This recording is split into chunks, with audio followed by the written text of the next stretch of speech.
Hi everyone, James Blacklaw, JB Commercial Finance here. You're probably, if you've got a bounce back loan, received your pay as you grow letters through now. I did a video on this a few weeks ago explaining the options, but that was a while ago and some people probably didn't see it, and some people still probably have seen it and forgotten about it or ignored it and are wondering what their options are. Can be a bit confusing, can be a little bit intimidating, I guess. You took this finance out. A lot of people didn't want to take the finance, didn't realise they would need this kind of financing for their business, but took it out anyway, either because they did require it or they felt it would be a good opportunity to borrow some money at preferential rates. And now, a year on, it's a case of crikey, the first repayment is due on this finance, what do I do? And I just want to summarise the options for you, because the banks have had to be very kind of hands-off to an extent here, not to advise. So they send you a letter, which I think the one I got through from HSBC was 4 pages long, explaining the options, but we're giving no advice or anything like that at all. And then when you actually click to do it online, it's literally just 6 or whatever it is options. You tick a box and you move on and say you understood it. So there's no advice about it, and I'm certainly not going to advise, but what I'm going to try and do for you in this video is just break down your options in really simple layman terms. So your first option is to do absolutely nothing. You took out a loan. Most people took the loan out over a 5-year repayment period, or they've had their 1 year's worth of non-interest and capital payments. Now it's a 5-year period. And if you do nothing, you're going to continue to pay your loan back as originally stated. So for £50,000, which is the maximum loan you can have on the facility, it was around about 800 and something, 880 odd pounds a month, I think it is. So you'd make that payment and it'd go for the natural course of the 5 years, unless you decide to settle it early. Your second option is to pay back your loan in full. If you've got the funds available, you don't want to have the loan hanging over your head, you can pay it back and get rid of it.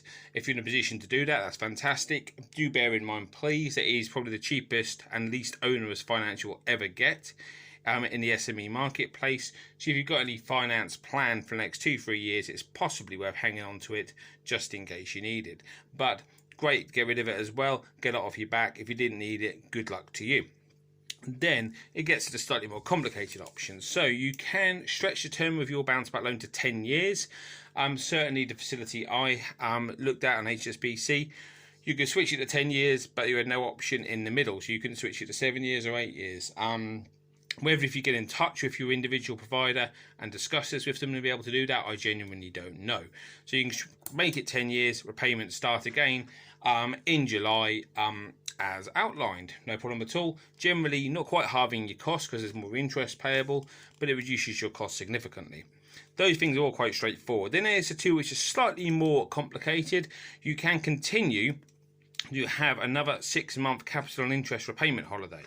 So you don't pay again anything for a 6-month period. Quite attractive to some people, I would imagine. Certainly at the moment, as the country seems to be recovering and getting back on its feet. So after that time, after your 6 months of non-capital and interest repayment, you can keep your repayment term exactly the same as is over 5 years, or you can stretch it to 10 years. So both those options will cost you a little bit more interest because you've got 6 months of interest roll up. So the figures, to be perfectly honest, weren't massively different because the interest rate is so low, but it costs you a few extra quid and you have to take that into consideration. But if you think you're going to need another 6 months before you can start making repayments, a great option to take. If you want to continue to stretch the term to 10 years after that, you can do so as well. And the other option, which is a bit of a weird one really, is to have 6 months of interest only repayments. I think the interest, if you take on 50 grand, was around about 100 odd quid a month. You can pay 6 months worth of interest and then start your capital repayment holidays again over 5 or 10 years. In all honesty, I don't really see much of a point in doing that. If you can't afford to make the repayments, you might as well not have any repayments at all for a 6-month period and then pay it back over 5 or 10 years rather than just pay the interest.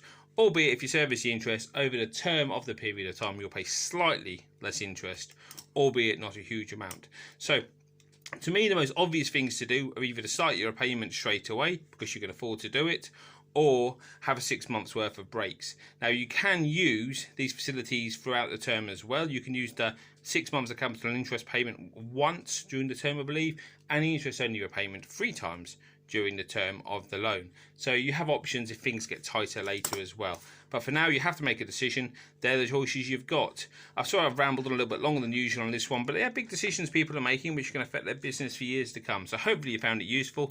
Any other questions, please feel free to get in touch and like and share this to anyone you think it might be important to. Thanks a lot, guys.